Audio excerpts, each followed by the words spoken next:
कल तक पार्टियां कुत्ते बिल्ली की तरह लड़ती थी, जो कुत्ते बिल्ली की तरह लड़ती थी वो सब आज एक हैं। तो इसका मतलब हमारा प्रधानमंत्री बहुत अच्छा है, बहुत अच्छा है। की वो कर रहे हैं ना, बिल्कुल अंधभक्ति। इन्हें तो तुम्हारे तो मोदी जी ने तुम्हें शर्मिंदा कर दिया, देश के प्रधानमंत्री अंधभक्त समझ लो। तुम्हें तो देश के प्रधानमंत्री ने शर्मिंदा कर दिया। तुम किसान को आतंकवादी कहते थे, खालिस्तानी कहते थे, माओवादी कहते थे। उस तुम्हारे बाप ने किसानों से माफी मांग ली।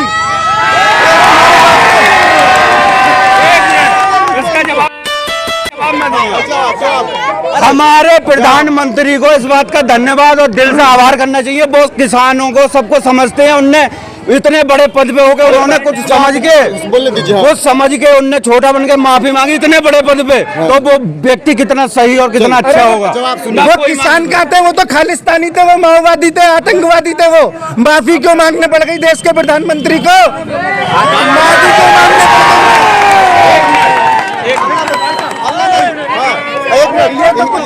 ये तो कुछ चंद लोग थे जो देश का माहौल खराब करने आए थे, आतंकवादी थे। हमारा प्रधानमंत्री इतना कमजोर है कि आतंकवादियों से माफी मांगनी पड़ गई उसे। हमें शर्मा। अरे सुनो, 30 सालों से भाजपा का शासन है और भाजपा का सांसद और विधायक यहाँ से आता है, होता आया है।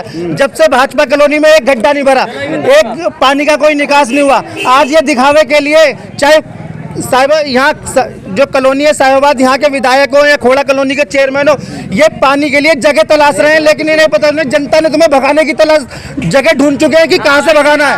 अच्छा, इससे आप इनका जवाब दीजिए। कह रहे हैं कि भाजपा के विधायक है यहाँ पर, तो फिर पानी की व्यवस्था क्यों नहीं कर पा रहे? सब कुछ 10 साल में चाहिए। ये कह रहे हैं सब कुछ 10 साल में चाहिए। 10 साल में चाहिए। जब कांग्रेस और विपक्षी पार्टी 70 साल राज्य करके गई थी, सब कुछ 10 साल में चाहिए। मतलब धीरे धीरे अब रोड बन गए, आगे पानी भी आ जाएगा। मतलब अभी रोड बन गए।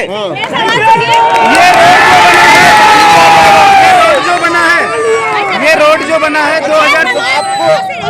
मेरा सवाल आपसे ये है कि ये सरकार को इसीलिए लाया गया था कि ताकि बदलाव कर सके। सरकार को समय चाहिए, थोड़ा समय। कितना समय चाहिए? अभी कितने दिन हो गए भाई साहब? कितने दिन हो गए? कांग्रेस को अगर 70 साल चाहिए तो 140 साल चाहिए। एक मिनट, भाजपा को 140 साल चाहिए। संसद में विपक्ष हंगामा कर रहा है। आप जब कानून बिल लाए थे तो वो वापस करा तो चर्चा नहीं कर सकते थे। हंगामा नहीं होगा और चर्चा कैसे होती है? ऐसे नहीं होती भाई, ऐसे नहीं होती है जाहिलों की तरह। और सबसे बड़ा एक चीज बता दे रहा हूँ, भाई एक मिनट। जो कल तक पार्टियां कुत्ते बिल्ली की तरह लड़ती थी, वो सब आज एक हैं। तो इसका मतलब हमारा प्रधानमंत्री बहुत अच्छा है, बहुत अच्छा है। भैया जब पहले देश में जब पहले राजाशाही थी तो सब एक दूसरे से लड़ते थे। लेकिन एक अंग्रेजी हुकूमत जो हमारे देश का सुख चैन छीनने आई थी, तो उसके खिलाफ हर हिंदू हर मुस्लिम एक खड़ा हुआ था। और आज ये अंग्रेजी हुकूमत के भी बाप हो रहे हैं जो लोगों का सैन चुप खा जाएगा।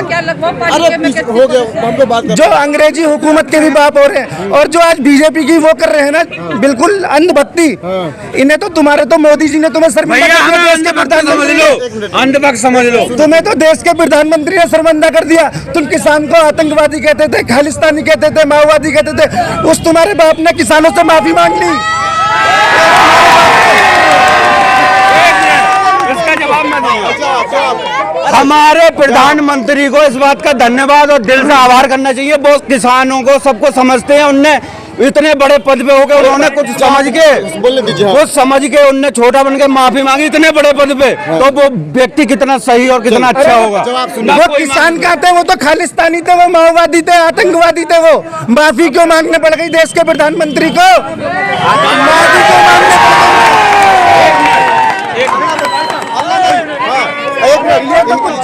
ये तो कुछ चंद लोग थे जो देश का माहौल खराब करने आए थे, आतंकवादी थे। हमारा प्रधानमंत्री इतना कमजोर है कि आतंकवादियों से माफी मांगनी पड़ गई उसे। हमें शर्मा।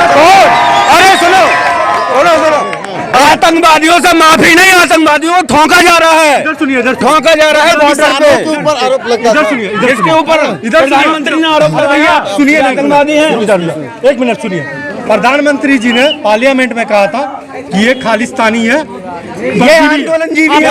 किसने कहा था? प्रधानमंत्री ने पार्लियामेंट में कहा था। आप खालिस्तानी कभी नहीं कहा था, आतंकवादी कभी नहीं कहा था, परजीवी कहा होगा, आंदोलनजीवी कहा होगा। आंदोलन जीवी कहा, हाँ, आंदोलन किन्हें कहा? जो किसानों का मुखौटा ओढ़ के आंदोलन कर रहे हैं उन्हें कहा था। वो आज भी कर रहे हैं। जो किसान है वो खेती कर रहे हैं, अब भी खेती कर रहे हैं। अगर खेती कर रहे हैं आ जाएंगे तो खेती किसान से फिर माफी क्यों मांगी? सुनिए एक मिनट, आप कह रहे हैं कि जो किसान है खेती कर रहे हैं, आंदोलन कर रहे हैं वो कौन है? जो आंदोलन कर रहे हैं वो है जो, अब मैं क्या कहूँ, सुनो एक मिनट बता दूं, एक मिनट बता रहा हूँ। वो सपा बसपा कांग्रेस के दलाल हैं। दलाल है। तो दलालों से माफी मांगी मोदी ने। उनसे ना कभी राकेश टिकैत का नाम लिया प्रधानमंत्री जी ने? नाम लिया? नहीं लिया। दलाल से माफी, दलाल से माफी मांगना चाहिए। अरे भैया ये देखो, खुद कह रहे हैं प्रधानमंत्री मोदी जी ने दलालों से माफी मांगी है, आतंकवादियों से माफी मांगी है, इनका सर झुकाने का काम करा। ये खुद कह रहे हैं दलालों से माफी मांगी, दलालों से बस और नहीं। अच्छा सुनिए एक मिनट, भाजपा के समर्थक से मुझे सबसे आपत्ति है जो इन्होंने दलाल का, सपा बसपा भाजपा का। यही किसानों ने भाजपा की सरकार बनाई 2014 में, 2019 में, 2017 में, और आज ये उनको सपा बसपा भाजपा का उसका दलाल बता रहे हैं विपक्ष का। प्रधानमंत्री स्वयं माफी मांग रहे हैं। ये स्वयं माफी मांगे, ये स्वयं माफी मांगे इस तरह शब्दों के लिए। राकेश टिकैत को बताया है भैया, इन्हें जो है ना, इन्हें क्या भाजपा को समर्थन नहीं दिया, मन साझा नहीं किया, इन्हें इस तरह के शब्दों का प्रयोग ना हुआ भाई। उन दोनों को बात करते हैं। इन्हें जो है ना धर्म का ऐसा घूंट पिला रखा है। एक भाई कह रहे बेघर है, तो तुम्हारे प्रधानमंत्री जी बेघर है और दलालों से माफी मांग रहा, तुम्हें तो शर्म आनी चाहिए जिसे तुम सपोर्ट कर रहे हो। तुम्हें तो यही नहीं पता पुलिस कस्टडी में गोरखपुर में मनीष गुप्ता की हत्या कर दी जाती है, आगरा में अरुण वाल्मीकि को मार दिया जाता है, आगरा में अरुण वाल्मीकि को मार दिया जाता है, सुल्तानपुर में राजेश कोहरी को पुलिस कस्टडी में, और कासगंज में अल्ताफ को मार दिया जाता है। लेकिन इस चीज पे कोई बात नहीं करेगा क्योंकि इन्होंने धर्म का ऐसा घूंट भी रखा है हिंदू मुसलमान वाला कि इन्हें उसके अलावा कुछ दिखाई नहीं देता। कहते हैं कहते हैं कि कांग्रेस को 70 साल दिए, तो इनका मतलब है 140 साल चाहिए, 140 साल।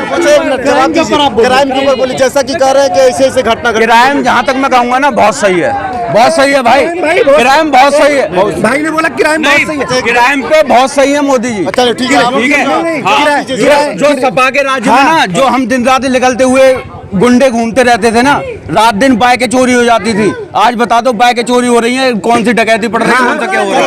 मैं बता रहा हूँ, रिपोर्ट है उसमें यूपी का क्राइम रेट डबल हो गया, डबल क्राइम रेट डबल बताया जा रहा है एनसीबी की रिपोर्ट में। अच्छा इनका जवाब दीजिए, कह रहे हैं कि क्राइम नहीं है। क्राइम में बता दो, 2:30 बजे लड़की जिंदा जला जाती, माँ बाप से बगैर पूछे, क्राइम नहीं है। उन्नाव में लड़की को एक्सीडेंट कर दिया जाता है और बाप को थाने में मार दिया जाता है, ये क्राइम नहीं है।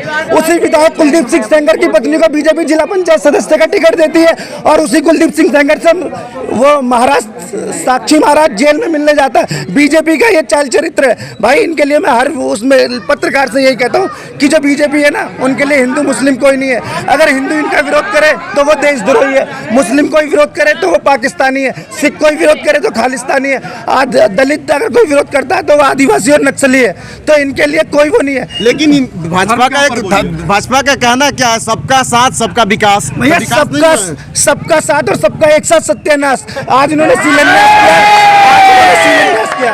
अभी आपने सवाल करा था भाई से कि वो जेवर एयरपोर्ट बनाया, भैया जेवर एयरपोर्ट का इन्होंने शिलान्यास करा। इनसे ये पूछ लेते बेचने का प्रयास कब करेंगे। अच्छा इनसे पहले जेवर इंटरनेशनल एयरपोर्ट जो बना उस पर बोलिए थोड़ा, उनको बताइए। नहीं अरे इनको बोलने दीजिए भैया। शिलान्यास हो गया तो काम भी वो आगे मिलेगा, बनेगा भी, बनेगा भी। अब जब चुनाव के 2 महीने बोलने सवाल 2 महीने में बन जाएगा एयरपोर्ट। 2 महीने रह के जब सरकार को याद आया जेवर एयरपोर्ट 70 साल में नहीं बना। चलो 70 साल में जब देश आजाद हुआ था तो एक सुई मैन्युफैक्चर नहीं करता था देश। आज देश में देख लो कितना वो है, हर चीज की मार्केटिंग, हर चीज की मैन्युफैक्चरिंग, ये पिछली सरकारों की देन है। महंगाई पे क्या कहना चाहेंगे? महंगाई पे अब क्या बोलूं भाई। महंगाई अच्छा नहीं है तो कह दीजिए, नहीं तो नहीं कहिए ना। ना महंगाई अपने विचार रखना चाहिए ना। महंगाई का आपके विचार है, कंट्रोल करना चाहिए जब सरकार को। हमारे प्रधानमंत्री कोरोना में सबको बिठाल के घर पे खाना पहुंचा सकते हैं, हमने खुद पहुंचाया है खाना। नगर पालिका की गाड़ियां घर घर खाना एक जगह पॉइंट बना दिए थे, वो होते थे वहाँ पे पैकेट पहुंचाए जाते थे, तो वो कहीं ना कहीं से तो निकलेगा। अच्छा। कहीं ना कहीं से तो आवेगा भाई। इनका कहना है कि कोरोना काल में प्रधानमंत्री ने लोगों की मदद की है, वैक्सीन दी है, मुफ्त में राशन दिए, क्या कहते हैं? कोरोना काल में प्रधानमंत्री जी ने देश के नागरिकों को इतना लाचार बना दिया, इतना मजबूर बना दिया कि वो सरकार पे आश्रित हो गए, सरकार के लिए मोहताज हो गए। सरकार को 5-5 किलो राशन देना पड़ा। ये आत्मनिर्भर भारत की बात है।